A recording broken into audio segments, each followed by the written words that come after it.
All divas are celebrities, but not all celebrities are divas. Divas have this sort of lasting impact on the culture, and you can see their influence over time.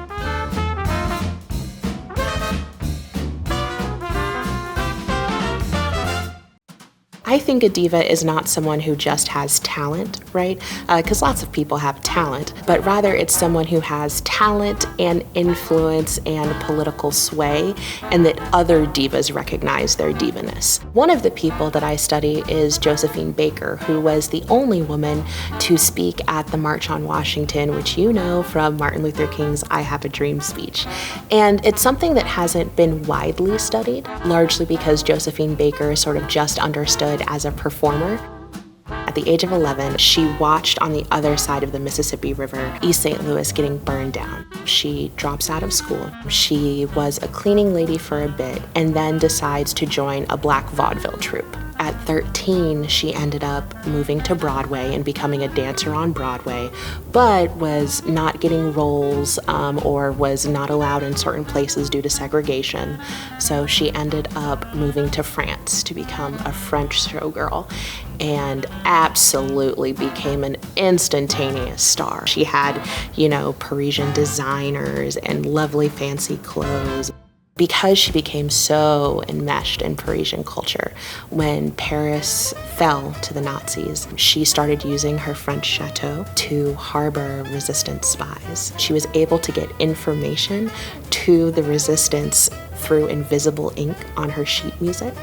And she was like, no one's ever going to search me. So she would pin messages to her underwear because no one would search. And so because she was able to gather intel via her celebrity influence, it was then that she was able to really, really help the resistance. So she decided to finally come back home. She is asked to speak at the March on Washington.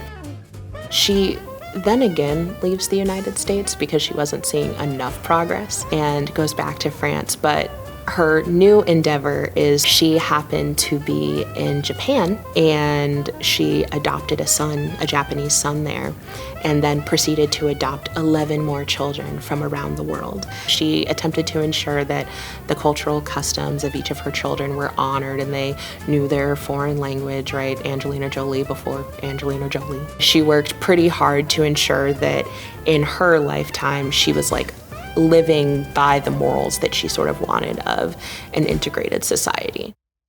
She was buried in the French Pantheon, which is where only the highest contributors to French society, typically dignitaries, so on and so forth, are allowed to be buried. I think Josephine Baker was one of the first to openly embrace having a very political message with your stardom.